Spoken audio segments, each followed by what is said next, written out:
Hangar 13's third outing with the Mafia series proves to be successful, narrative-wise. Mafia The Old Country is the latest entry to this series, which is a prequel. It welcomes newcomers and oldcomers alike to watch where it all started, Sicily, the old country. We follow Enzo, a Caruso turned mobster, climbing the ropes of the touristy crime family from its rise and fall, alongside a forbidden love story between him and the Don's daughter, Isabella Torrisi. You will see many new and old faces in this game, and none of them will spoil any previous game, and instead, they enhances the already existing lore in the game. In this video, I'll be diving into what I like and don't like about this game. Shall we begin? I find the story to be very engaging due to its well-acted characters and the dramas that will keep you interested till the end of the game. There's not much for me to say without spoiling anything. All I could say is a great story, and the Mafia series hasn't disappointed me on this aspect yet. If I could say anything about this game's story, I would say it's more believable this time around, because Enzo's development from a vineyard worker to a soldier is more believable than Tommy's in the Mafia remake.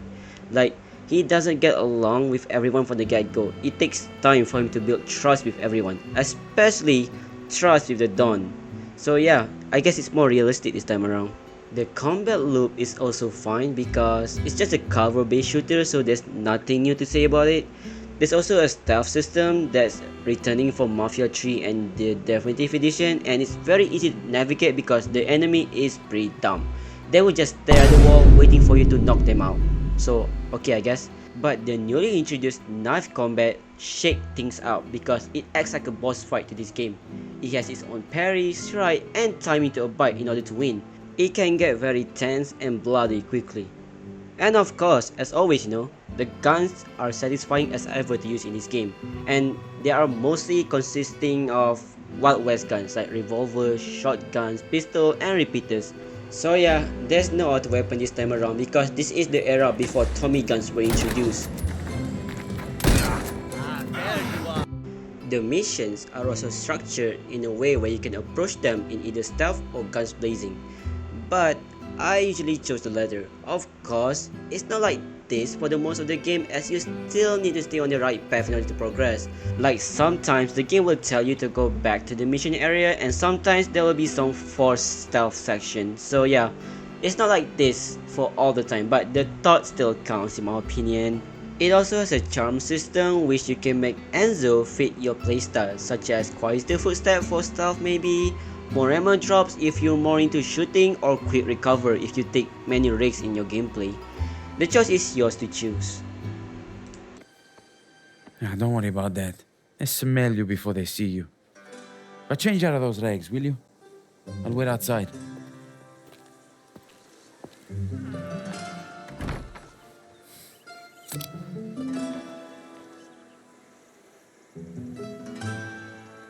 Talking about choices, the outfits available in this game are nice to choose from, but some are locked due to it may break the story's canon. Shame, cause not once Enzo will wear the fedora hat in this game, which is kind of a bummer to be honest. And of course, the Mafia series never fails at accurate driving simulation, and it's no different in this one, as you'll be driving many year appropriate cars alongside horses that have their own stats.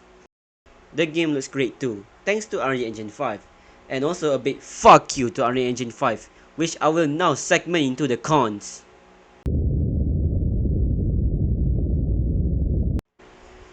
It's a mess to run. First time running it, it's a stutter fest. Even a 5060 can achieve 16 frames per second on this game. I knew it would be bad judging from the specs recommendation. It's just ridiculous. The maximum is 32GB. This game ate at least 20GB of my RAM out of 32GB that I have, which is insane. For reference, I'm playing this game on an Asus TUF Gaming A15 laptop equipped with RTX 4070 laptop, 32GB of RAM, and a Ryzen 9, and yet this game still managed to run like ass. And then, let's talk about the content or the lack thereof. There is no content in this game outside from the main story. There is nothing for you to do other than finding collectibles. You cannot shoot pedestrians, run over them, steal their rights, nor there is a police system. It can be argued that it's a linear game, so there's no point having this. But its linear design brothers like Mafia 2 and Mafia Remake had this system with little to no issue whatsoever. So I don't know what's their excuse here. It's so dumb. The world is empty. There's nothing for you to do here. It's $50 just for nothing, just for the main story alone. The main story is only 10 to 15 hours, and outside that, there's nothing for you to do. Not only that, the game limits you where you can carry and take out your gun. And even the NPC themselves don't know how to react when you shoot at them. They will just stand there, cowering in fear, as if they're bolted to the ground.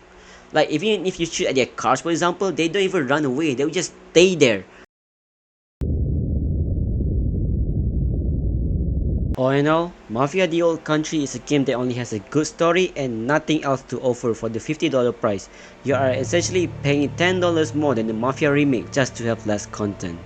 I would say wait for a sale or wait until the game is worth enough for you to buy, because the story is still worth it for you to check out, and the developer did say they will add more content to the free ride mode alongside a photo mode, I hope.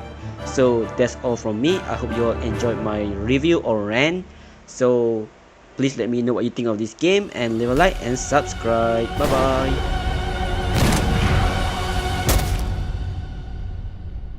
Welcome, Enzo.